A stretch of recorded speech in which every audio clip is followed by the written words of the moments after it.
Hello, my friend. Welcome to your sleep story. My name is Stephen Dalton. I'm an Irish storyteller, and it's my great privilege to be the voice that you listen to as you go to sleep tonight.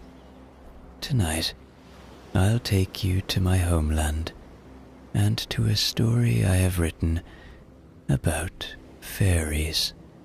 Yes, fairies. We all love a bit of magic, and we'll visit some fairies who live at the bottom of a garden in West Cork, a beautiful part of Ireland by the ocean. In the story, we'll meet Mr. Fitzgerald and his granddaughter Neve and discover how magic can travel through generations.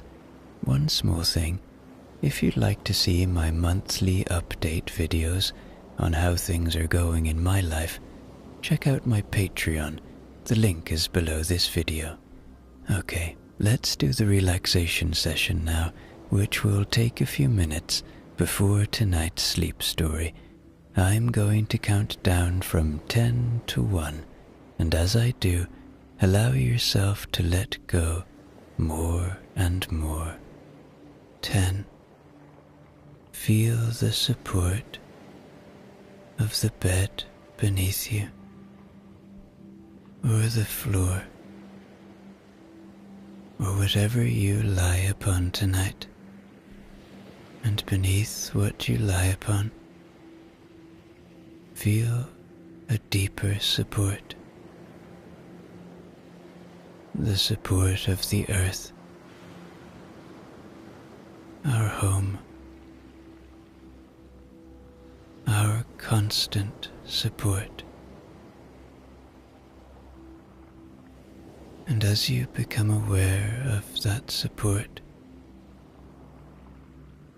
see if you can sink into this moment a little more now. Just let go. A little more now.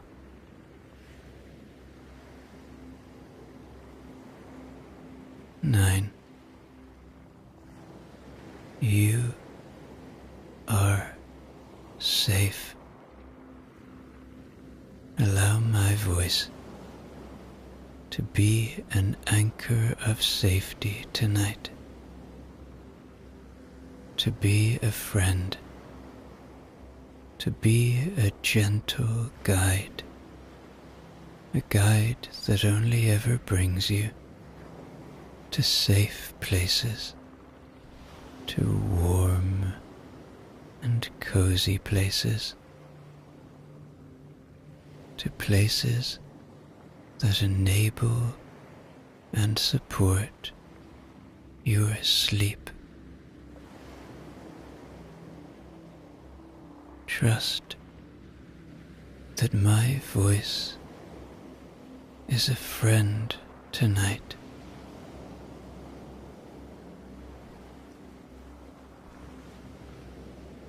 8. Feel into your body now. Notice where you might still be holding tonight.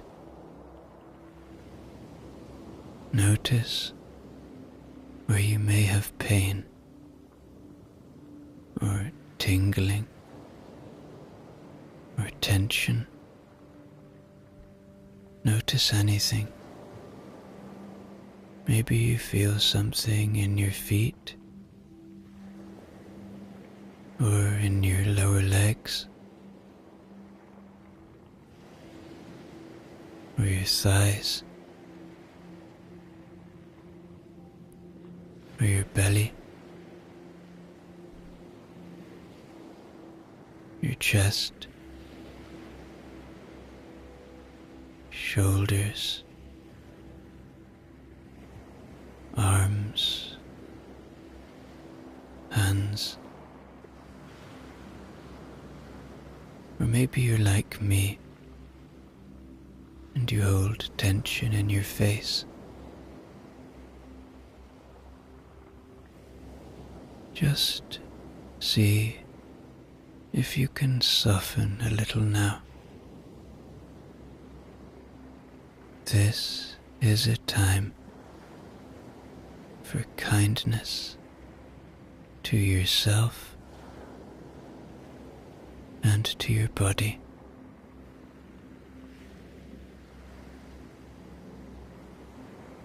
7.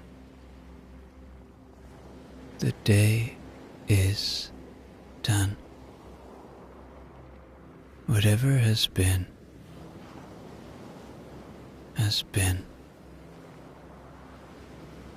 Whatever will be, will be. But right now, all you have is this moment.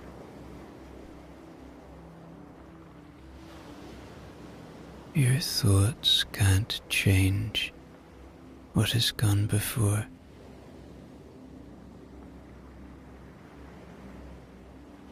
Your thoughts can't change what will come tomorrow. Your brain needs rest now. So, as thoughts come and go now, don't fight them. Don't chase them away. See them for what they are. Thoughts.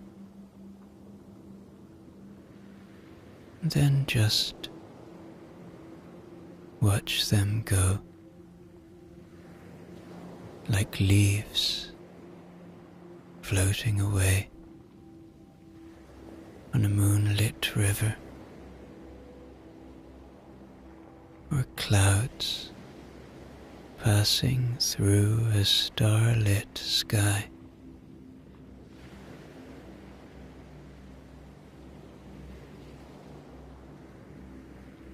Six.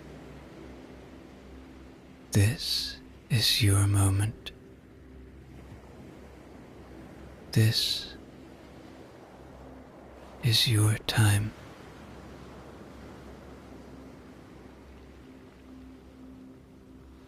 You have earned this moment of kindness to yourself.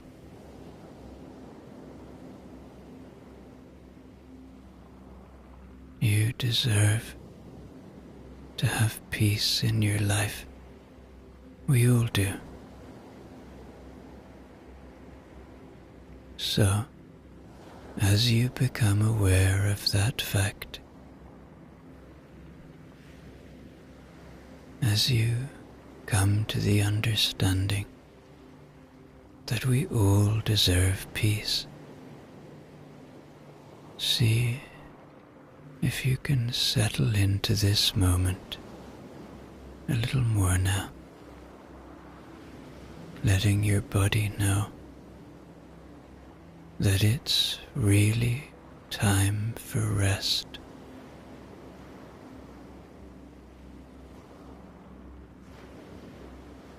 Five. Peace lives within you. It is a constant friend, waiting to be found, waiting to be felt. Where does it live within you?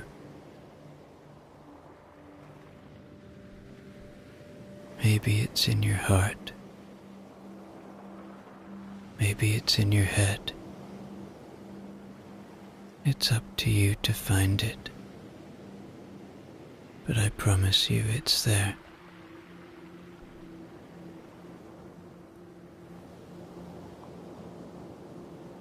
4. Perhaps allow a little gratitude now. Gratitude for the simple things, for your body,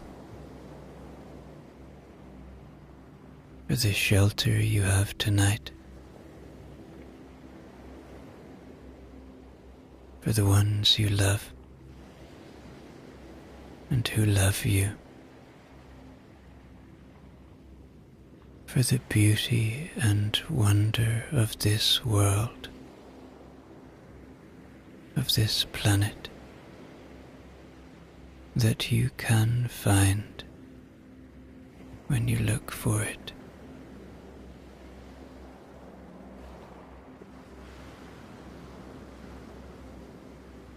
Three, begin to engage with your imagination now. Begin to see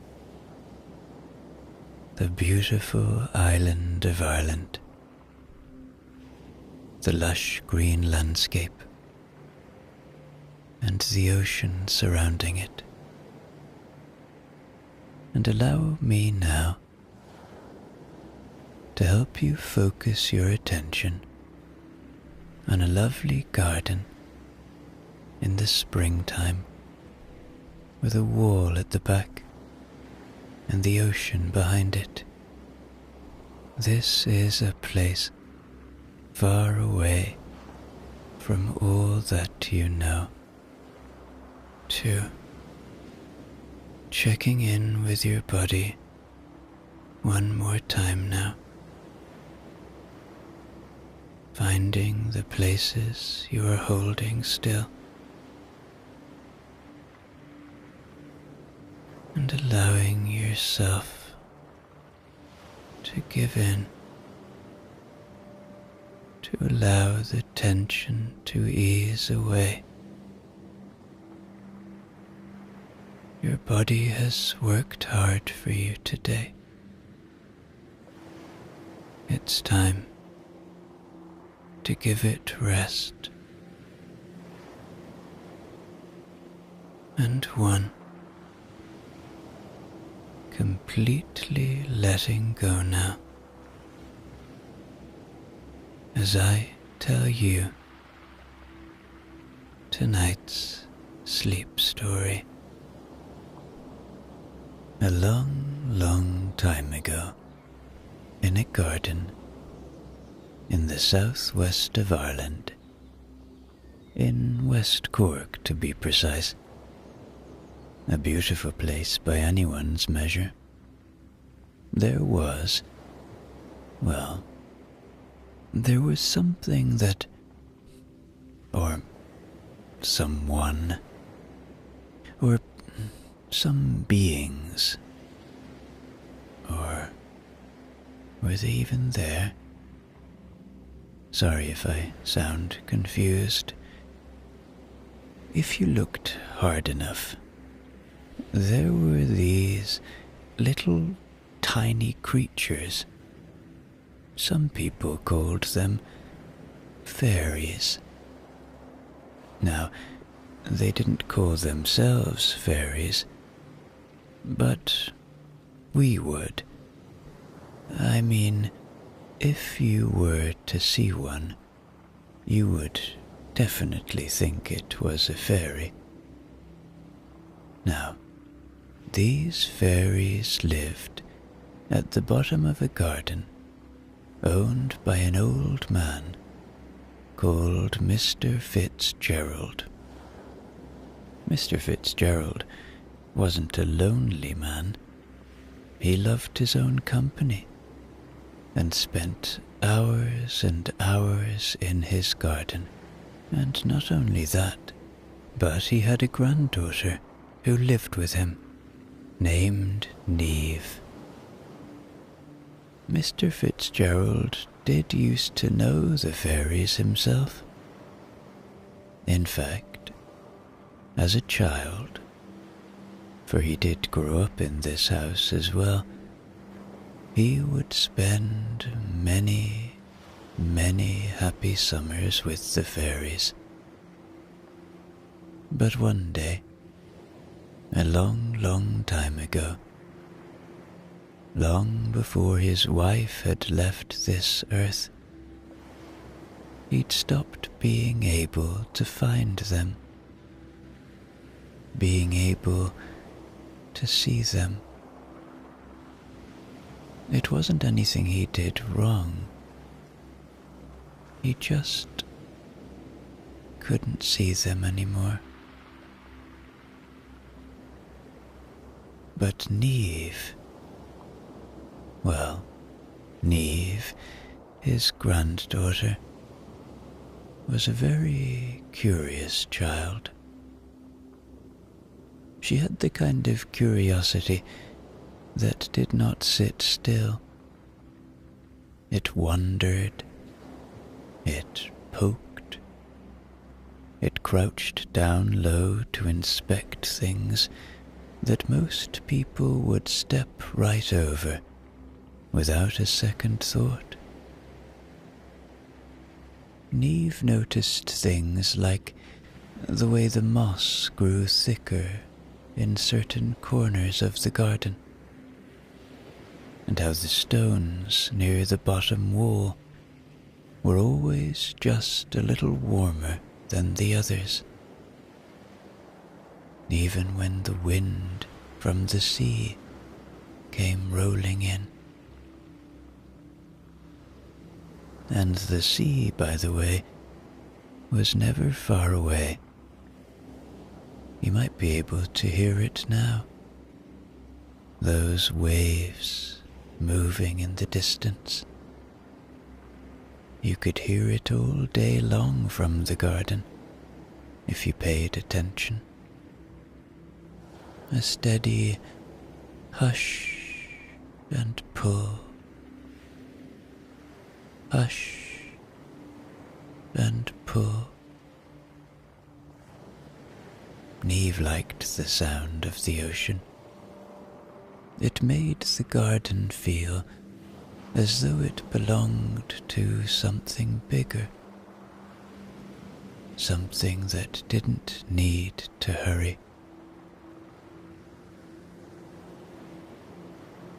Mr. Fitzgerald would often sit on his wooden chair near the back door, watching her wander about with that same quiet attention.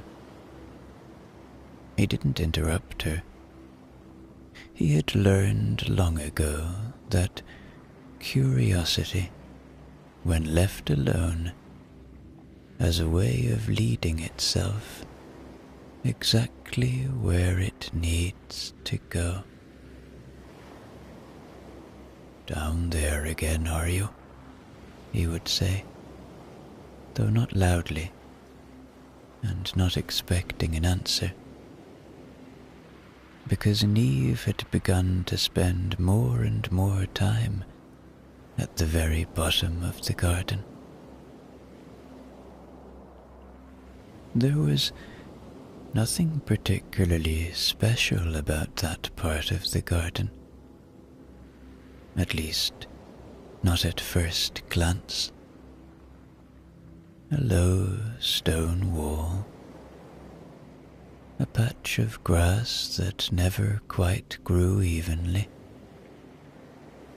and a cluster of small, stubborn bushes that seemed to have decided long ago exactly where they wished to be. But Neve had noticed something. Something very small.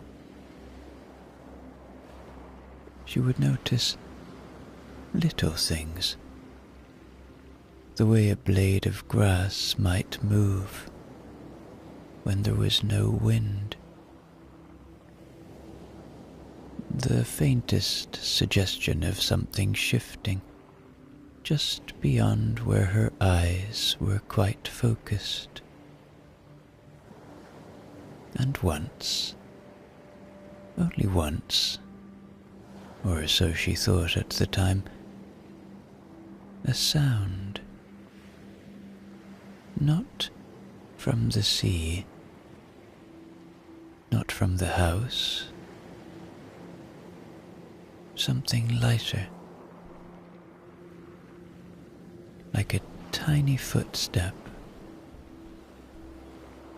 or perhaps a whisper that had forgotten to become a voice. She didn't tell her grandfather about that. Not yet. Instead, she returned the next day, and the next, and the next one after that. Neve chose her moments carefully, though she would never have said so out loud. She would wander down to the bottom of the garden with no announcement, no grand purpose, and then settle herself into the grass as though she had always meant to be there. Her fingers busied themselves with small things, turning over a pebble, brushing a line through the moss, following the slow journey of something tiny and determined. Above her, the sky stretched on quite happily, and beyond the low wall, the sea kept up its steady conversation with the shore, a sound that never seemed to tire of itself here in the county of Cork. It was on an afternoon, much like any other, that she noticed it properly for the first time. A movement, small enough to be missed entirely if one were in any kind of hurry. It happened between two stones that had been there for years, stones she had already inspected a dozen times over. Yet this time, something shifted. Neve did not leap up or cry out, which is precisely why it stayed. She watched, and after a moment, a very small figure eased itself into view, as though stepping out from a place just slightly to the side of the world. It was not shining or sparkling or doing any of the things people later claim such creatures must do. It simply stood there, no bigger than the span of her hand, with the air of something entirely unconcerned with being impressive. It looked at her in the same way she looked at it, calmly, with interest, as though this meeting had been expected for quite some time. The little figure placed its hands, tiny but very definite, on its hips, and looked Neve up and down, as if assessing whether she was worth the trouble. "Well," it said.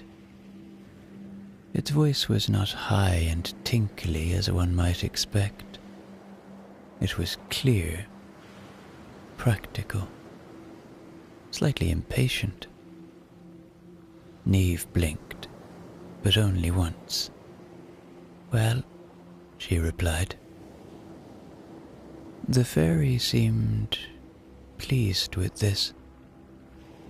It gave a small nod, as though something important had been confirmed.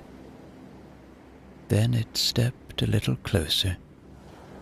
Boots, yes, very proper boots, pressing into the soft moss, as though it had every right to be there.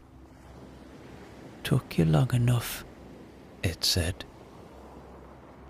Now, this was an odd thing to say, especially considering Neve had only just discovered it.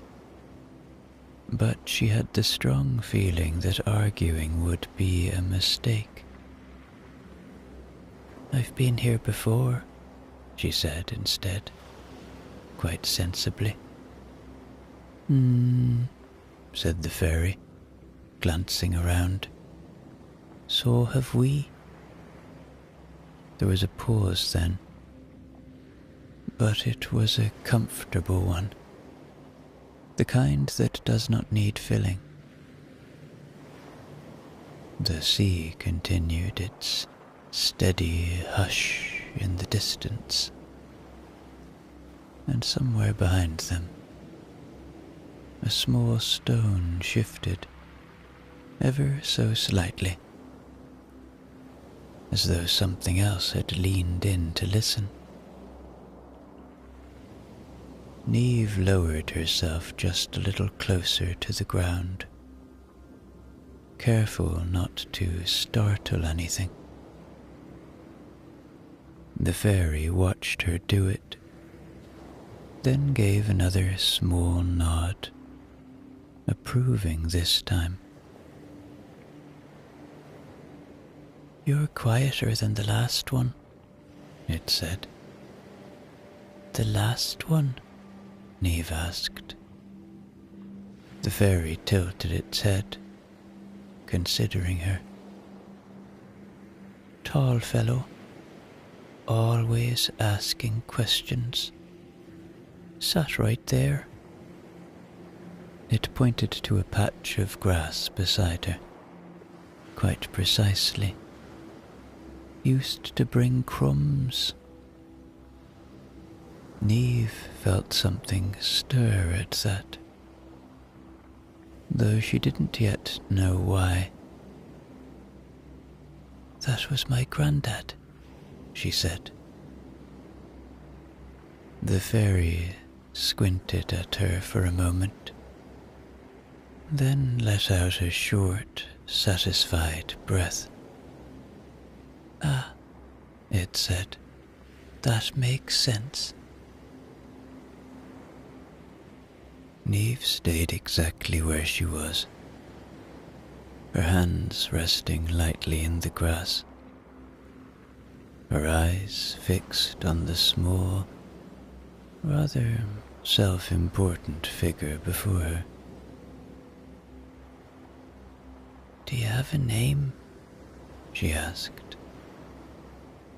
The fairy gave her a look that suggested she had asked something mildly inconvenient. "Of course I do," it said. "Several, in fact. Depends who's asking." "Well, I'm Neve," the little girl said, as if that might help. The fairy considered this carefully, then gave a small shrug. "That'll do," it said. "You may call me Bristle." Now, Bristle was an excellent name for it, as it turned out, because there was something about the creature that did indeed feel a little bristly. Not unfriendly, but certainly not soft around the edges either. It had a way of standing that suggested it had very important things to be getting on with, even when it was doing nothing at all. "Well then, Neve," said Bristle, "since you finally managed to notice us properly, you'd best not go stamping about like a distracted cow." "I don't stamp," said Neve. "Good," said Bristle, "because we don't like it." And with that, it turned and gave a sharp, almost invisible sort of gesture toward the stones. At first, nothing happened. Then, just as before, something shifted. Another figure appeared, this one smaller, with a kind of quickness about it, as though it might dart off any second. Then another, and then two more, each arriving in their own time, as though they had all been there already, and were simply deciding whether Neve was worth revealing themselves to. The garden, which had always seemed perfectly ordinary, began to feel rather full. It was spring, properly now, and the whole place had woken up in that quiet, determined way that spring tends to favor. The grass was brighter, the air softer, and there was a lightness to everything. Even the breeze that came in from the sea, it carried with it the faintest trace of salt, which settled over the garden as though it belonged there.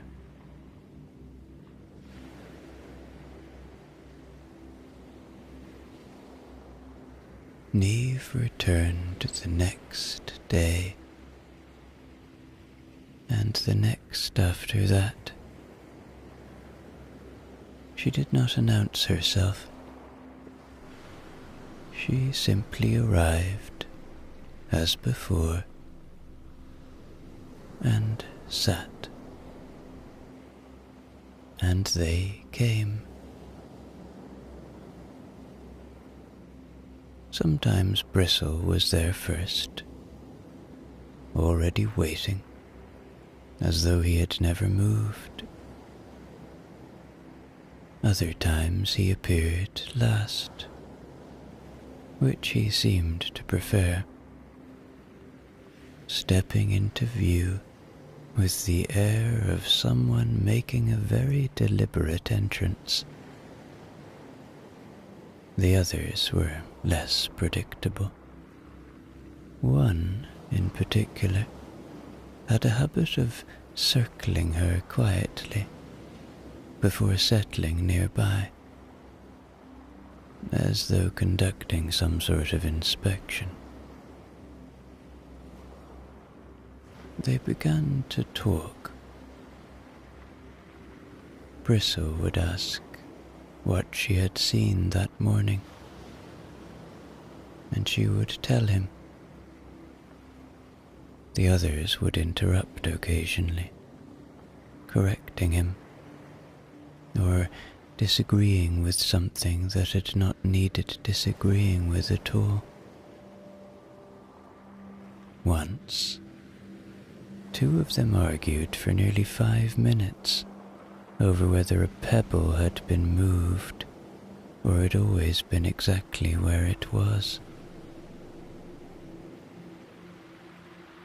Neve listened to all of it.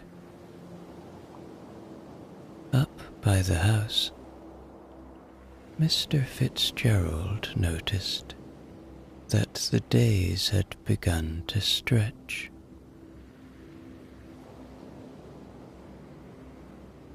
Neve spent longer in the garden now. She was settled. She loved it there. And every now and then, from where Mr. Fitzgerald sat, he could see her tilt her head slightly, as though listening to someone speaking just beside her. He said nothing, but once, as the sea rolled steadily in the background, and the light softened across the garden, he found himself leaning forward just a little in his chair, as though trying, without quite admitting it, to hear what she could.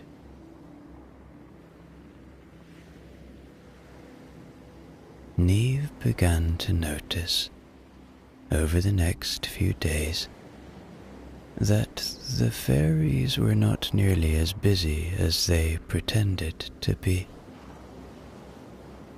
Oh, they would fuss about, certainly. Bristle would point at things that did not seem to require pointing at. One of the smaller ones, who had introduced herself quite grandly as Thimble, spent an extraordinary amount of time rearranging bits of grass that looked perfectly fine where they were. And another, a rounder fellow called Moskin, had a habit of inspecting stones, as though they might suddenly confess to something if stared at long enough.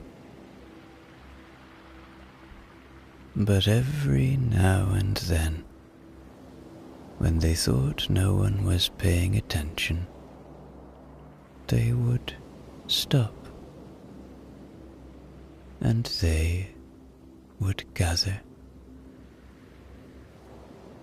Not in a tight circle, not in any organized fashion, but near enough to one another that something quiet passed between them. A kind of ease, a shared understanding. Neve watched this more than anything else. "What are you doing?" she asked once, keeping her voice low. "Nothing," said Bristle quickly. "Everything," said Thimble at the same time. Moskin gave a small, satisfied nod, as though both answers were equally correct. Neve thought about that for a while. On another afternoon, when the air was particularly soft, and the sea seemed to be breathing more gently than usual, she found them sitting quite still, each of them facing slightly different directions. as though keeping an eye on things that did not require guarding. "Do you not get bored?" she asked. This caused a stir. "Bored?" said Bristle, as if the word itself were suspicious. "Bored," repeated Neve. Muskin leaned back slightly, considering it. "We don't rush," he said at last. "That helps." Thimble nodded. "Rushing is where most things go wrong." Bristle folded his arms. "Humans rush all the time. Very unreliable because of it." Neve felt that was probably true, though she decided not to argue the point. The next day, she brought a small piece of bread with her, tucked carefully into her pocket. She wasn't sure if fairies liked bread, but it seemed like the sort of thing worth trying. And she placed it on the grass. There was a noticeable pause. Bristle stepped forward first, eyeing it with great seriousness. He circled it once, then twice, then gave it a small, testing prod with his foot. "Acceptable," he said. Thimble was quicker. She darted in and broke off the tiniest piece, holding it up as though it were something quite remarkable. Muskin followed more slowly, settling beside the rest of it with a contented sort of sigh. Neve watched them share it.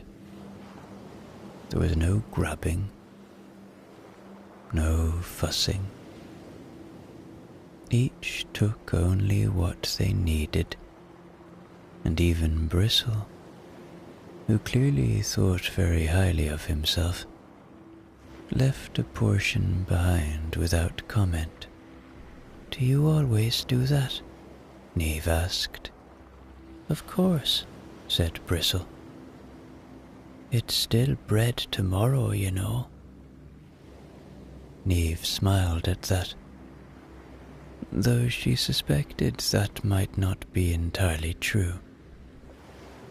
As the days went on, she found herself lingering longer, saying less, noticing more. She began to understand that the fairies did not fill the quiet. They lived comfortably inside it. And without realizing it, she began to do the same. Meanwhile, Mr. Fitzgerald had begun to notice that his chair, which had always been a perfectly reasonable chair, had developed a most suspicious habit of holding on to him. It was not that he could not stand up. He could. Of course he could. But where once he might have risen in a single, tidy movement, now there was a small negotiation involved. A pause. a consideration, a hand placed carefully on the armrest, as though asking permission from the wood itself. He did not mention this to anyone. Instead, he mostly sat, and from that chair he watched. Neve had taken to the far end of the garden in a way that was both familiar and faintly puzzling. He had seen that sort of devotion before, though it had been a very long time ago, and it had belonged to someone much smaller, with scuffed knees and an unfortunate habit of forgetting where he had left his shoes. Himself, as it happened.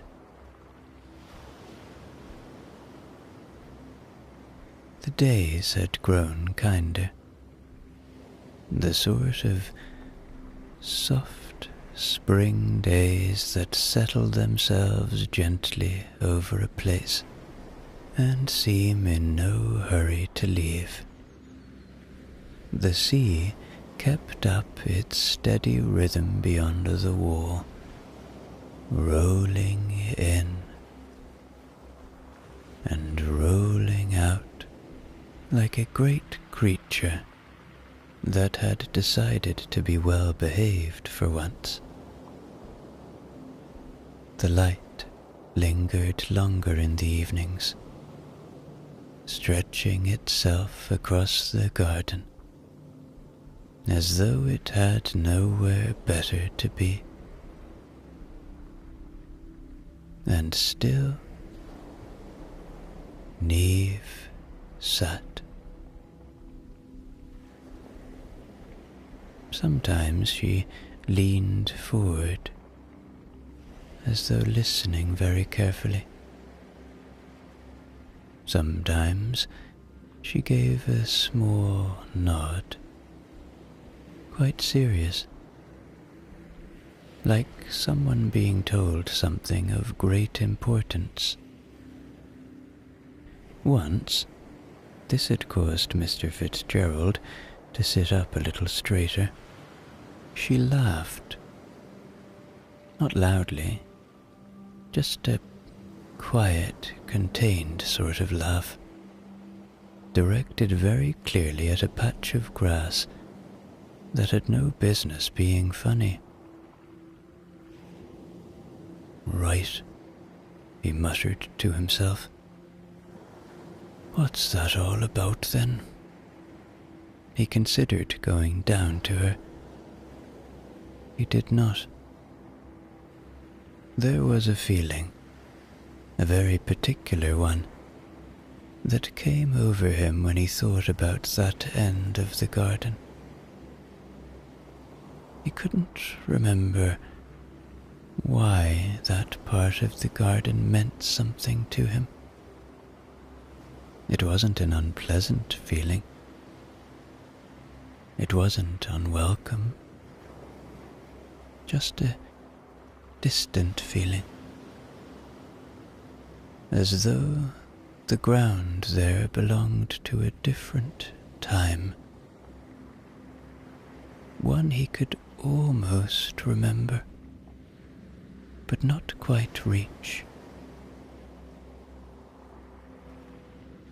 He shifted in his chair and found, rather annoyingly, that it took a little more effort than it should have. Ridiculous, he said. The chair said nothing in return, which he found unhelpful. He watched Neve again. She was speaking now, not loudly, and not in full, proper sentences, but in small pieces. Observations, perhaps, or replies. It was difficult to tell from where he sat. The breeze carried the sound away before it could become anything useful. He leaned forward, just a touch. For a moment, only a moment, he thought he saw something move. Not Neve, something smaller, near the stones. He blinked. It was gone. Mr. Fitzgerald sat back slowly, the sea murmuring on in the background, the garden carrying on exactly as it always had,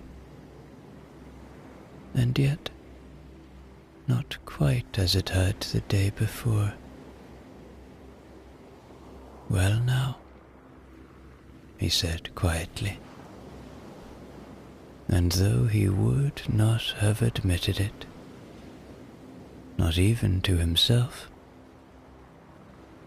he found that he was just a little less comfortable staying where he was. The following afternoon, Mr. Fitzgerald decided, quite firmly, and with a great deal of quiet determination, that he would walk to the bottom of the garden. He stood up from his chair, with the sort of care one usually reserves for handling something delicate, brushed down his coat, as though he had somewhere important to be, and set off at a pace that could best be described as thoughtful.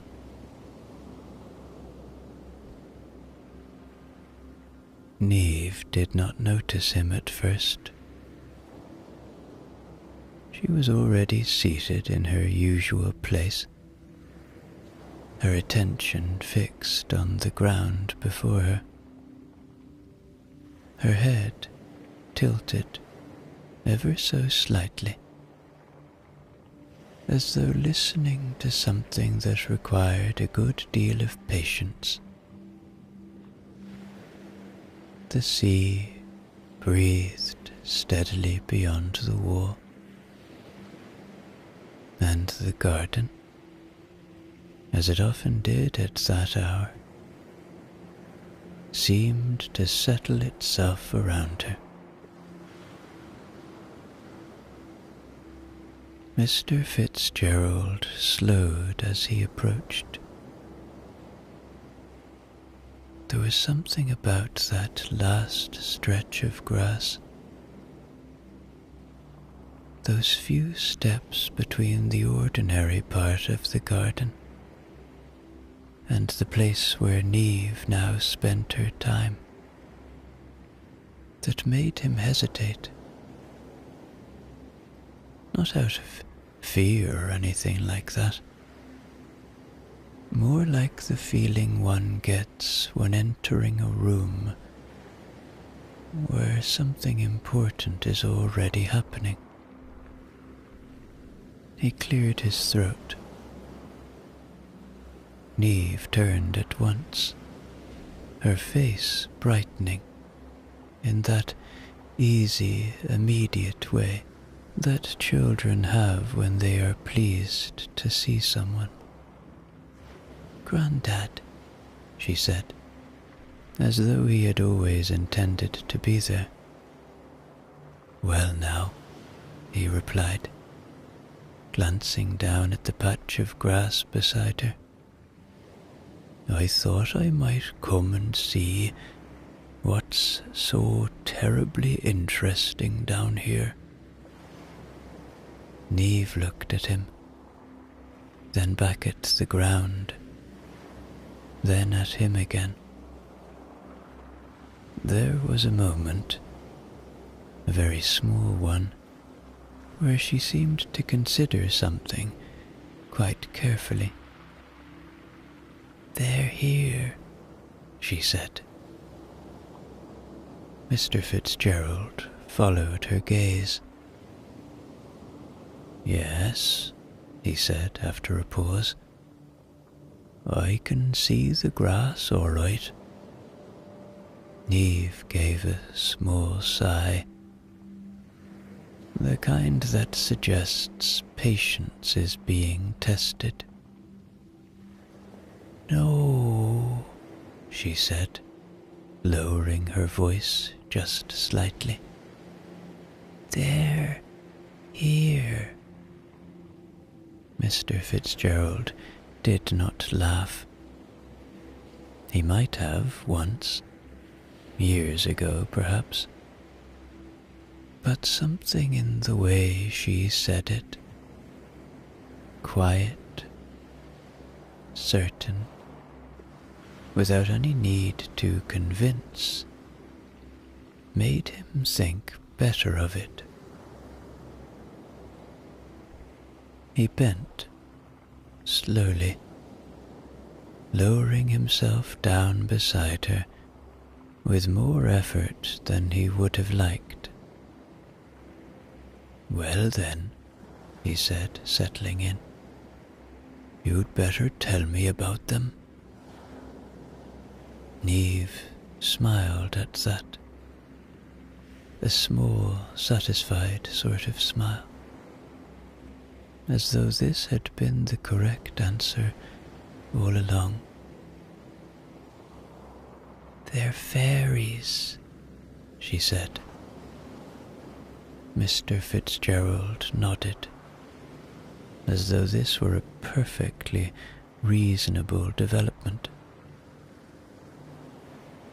"Are they indeed?" "They don't call themselves that," she added, quite seriously. "Ah," he said.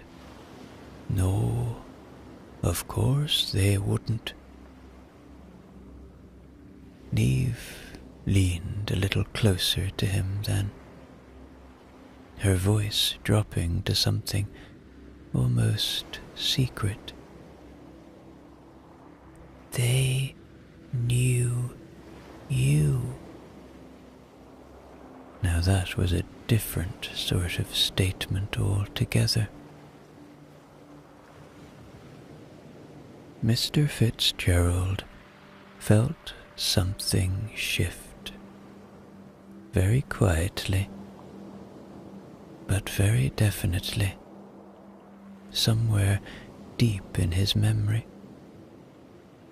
A faint stirring, like a door being opened just a crack. "Did they now?" he said, though his voice had softened without him meaning it to. Neve nodded. "They said you used to sit here, right there." She pointed to a small patch of grass beside him. "And you brought crumbs." Mr. Fitzgerald looked at the place she indicated. The sea moved steadily in the distance. The breeze slipped through the garden, carrying with it the smell of salt and earth and something just faintly familiar. He rested his hand on the ground beside him.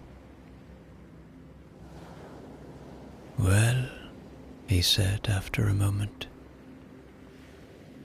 "I suppose that sounds like the sort of thing I might have done."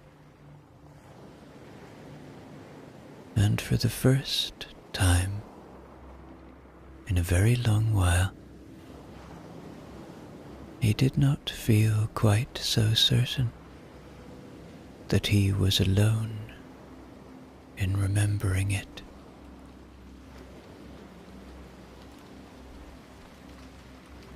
That evening, the rain began, and by the time the lamps were lit, it had settled into a steady, unbroken rhythm. Neve stood at the back door, her hand resting lightly on the handle, looking out across the garden.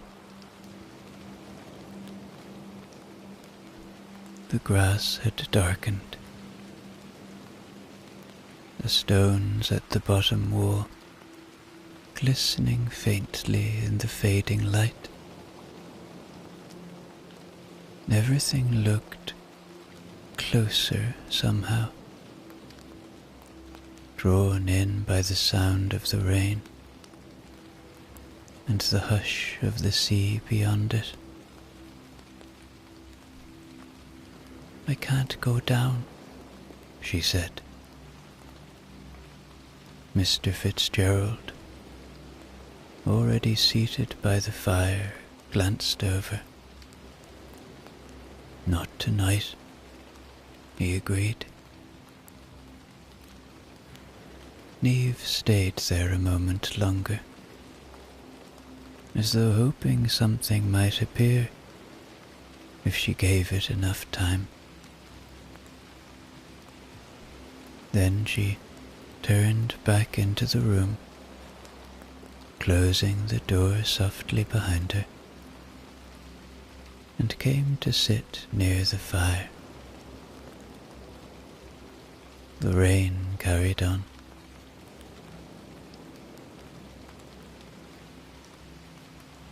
Mr. Fitzgerald sat with his hands folded, watching the flames shift and settle, and every now and then his eyes would drift, not to the fire, but toward the dark shape of the garden beyond the window. The next day was much the same. Neve checked the window early, pressing her face close to the glass, searching the bottom of the garden for any sign of movement. The stones were there. The grass lay heavy with rain. Nothing stirred. "They're not coming," she said. Mr. Fitzgerald did not answer straight away. Instead, he found himself remembering something he had not thought of in years. A much smaller version of that same garden. The stones, though perhaps not in quite the same places. A boy sitting cross-legged, holding something in his hand. Bread, perhaps, and waiting. He shifted slightly in his chair. "They might just be elsewhere," he said at last. Neve considered this. "Do they do that?"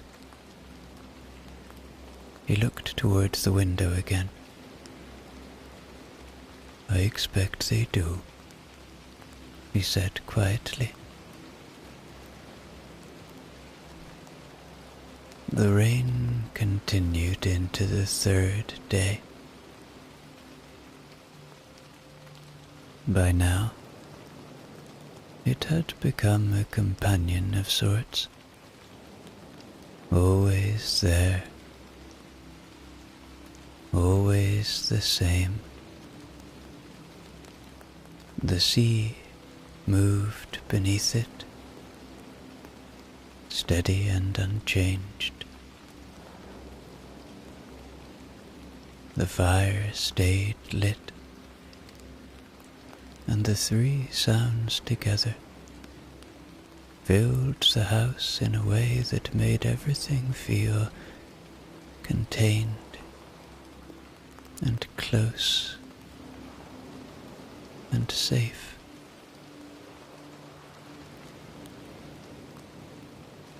Neve stopped asking to go outside. Instead, she watched, sometimes from the chair beside her grandfather, sometimes standing by the window, her fingers resting against the cool glass. She looked at the place where she had sat, where Bristle had stood,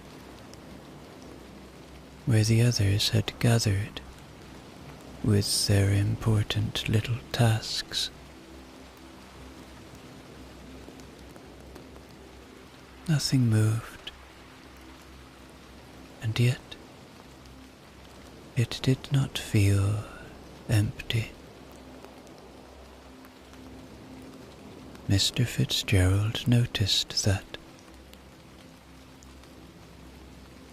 He found himself watching the same patch of garden with a growing sense of recognition, as though something long set aside had begun very gently to return to him. Not clearly, not all at once, just small pieces. The feeling of sitting there, the sense of waiting without impatience, the quiet certainty that something would appear if one only gave it time. He leaned forward slightly. "They used to come when it was dry," he said, almost to himself. Neve turned to him at once. "They did." Mr. Fitzgerald paused. There it was again. That memory, just out of reach, but closer now than it had been in years. "Yes," he said slowly. "I think they did." Neve looked back toward the window, her eyes bright with that same steady curiosity. "They'll come back," she said. Mr. Fitzgerald did not answer, but he kept watching the garden, the rain falling steadily over it, and felt deep down that something was waiting just beyond the edge of being remembered.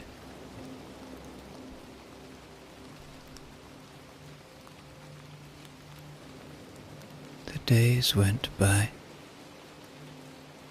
and so did the evenings, and the rain continued. And one evening, as the rain fell steady against the windows, steady on the roof, steady enough that it had begun to feel like part of the house itself, the fire continued to crackle inside, and a few candles had been lit. Their light moved gently along the walls, softening everything it touched. Neve sat by the window, her knees tucked up beneath her, watching the garden in that quiet, patient way she had learned over the past few days. The glass was cool beneath her fingertips. Beyond it, the bottom of the garden was dim and blurred with rain, the stones just visible when the candlelight shifted behind her. She had almost decided, quietly, to herself, that nothing would happen that night. And then, tap, so small she might have missed it. Neve leaned forward. Tap. This time, she saw it.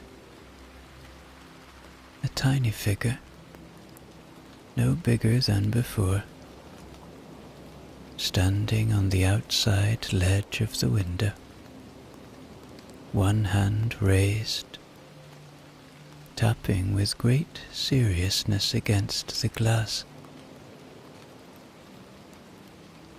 "Bristle," she whispered.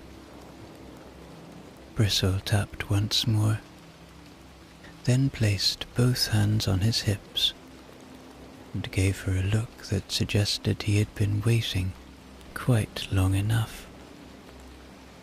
"Well," he said, though the sound reached her more as understanding than as anything she could properly hear. Neve moved at once, sliding from the window and lifting the latch as carefully as she could. The window opened just enough, and a small rush of cool, rain-scented air slipped into the room. Bristle stepped in without hesitation, giving a quick shake of himself, like someone who had no intention of being damp any longer than necessary.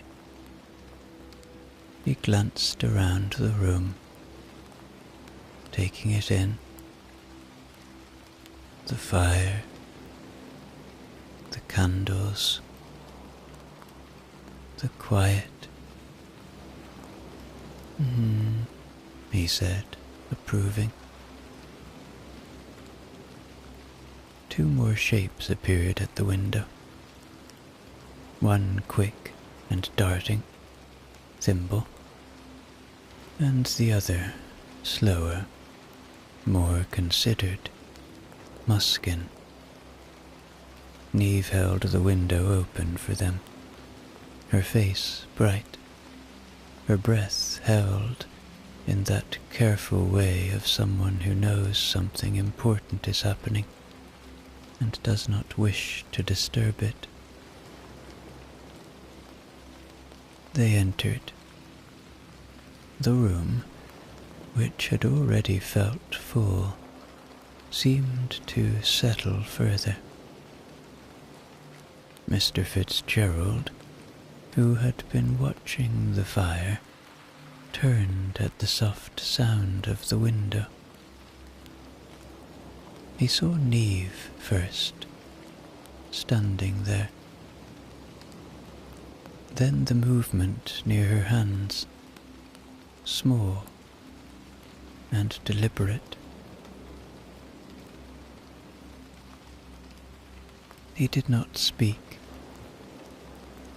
Bristle turned. For a moment, just a moment, the two of them looked at one another, and something passed between them. Recognition does not always arrive with a flourish. Sometimes it comes quietly,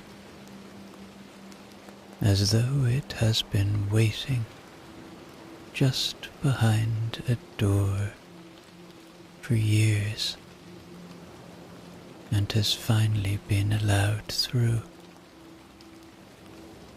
"Well now," said Bristle, after a pause, "you took your time." Mr. Fitzgerald let out a small breath, one he had not realized he was holding. "Yes," he said, his voice softer than usual. "I suppose I did." He shifted forward in his chair, the effort of it forgotten entirely, and looked more closely. There they were, exactly as they had been, or close enough that it made no difference. "I remember you," he said. Bristle gave a short nod, as though this was only right. "Of course you do," he replied.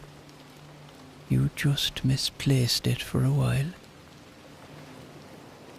Neve watched the two of them, her eyes moving from one to the other. A quiet smile forming. She realized that this moment had been waiting longer than she had understood. The fire carried on its steady rhythm. The rain continued without pause. And in that warm, candle-lit room, something that had been set aside for many years found its way back, as though it had never truly left at all. Mr. Fitzgerald leaned forward, and for once there was no careful negotiation with the chair, no pause, no consideration of how best to rise. He simply moved, as though the years had stepped politely aside to let him pass. "Well then," he said, with a small brightness in his voice that had not been heard in quite some time, "you've come in out of the rain." Bristle glanced towards the window. where the steady rain carried on without interruption. "Obvious thing to do," he said. "No sense standing about getting soaked when there's a perfectly good fire inside." Thimble had already made her way closer to the hearth, holding her hands out as though greeting an old friend.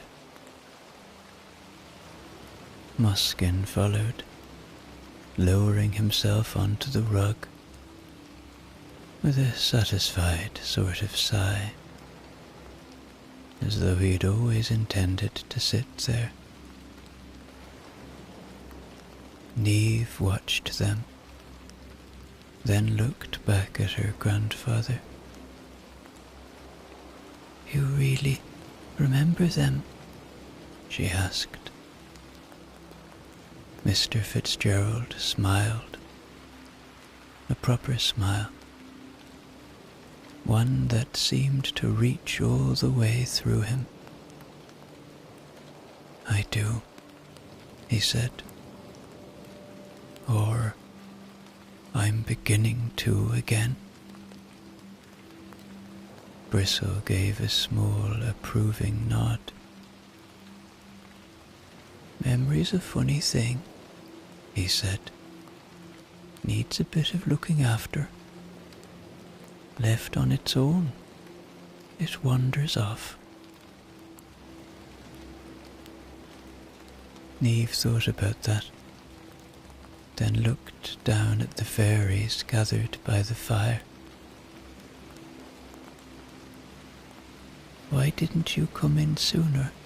It's been raining for days," she asked. Muskin lifted his head slightly. "Rain's for listening," he said, "not for visiting." Thimble added, "You'd have missed it if we'd been there." Neve frowned. "Missed what?" "The rain," said Bristle, as though this were perfectly obvious. Neve sat with that thought for a moment, listening now to the steady rhythm against the windows, the sea moving beneath it,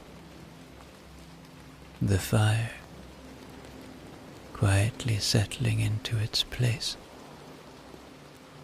"Oh," she said softly. Mr. Fitzgerald watched her, then gave a small nod, as though something had been understood exactly as it should be. The fairies had drawn closer to the warmth now, their earlier fussing gone entirely. Thimble had curled herself near the edge of the hearth. Muskin, already half settled, as though sleep was not far away, and even Bristle, who had seemed most determined to remain upright and important, had taken a seat, his shoulders easing just slightly. "They'll stay a while," Mr. Fitzgerald said quietly. Neve smiled. "Good."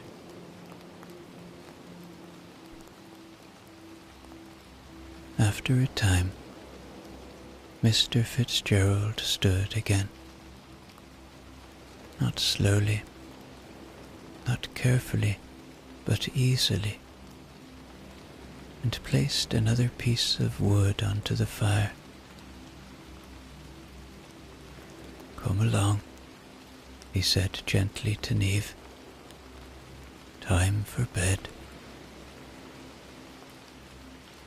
She nodded, though she lingered just a moment longer, looking at the fairies, now resting in the warmth of the room, as though they had always belonged there. "Good night," she whispered. Bristle gave the smallest lift of his hand, which was, for him, quite a grand gesture. Then Bristle said, "Good night, Connor." Mr. Fitzgerald turned, smiled, and looked at the little fairy. "Good night, Bristle," he said, and walked through the door to go to bed.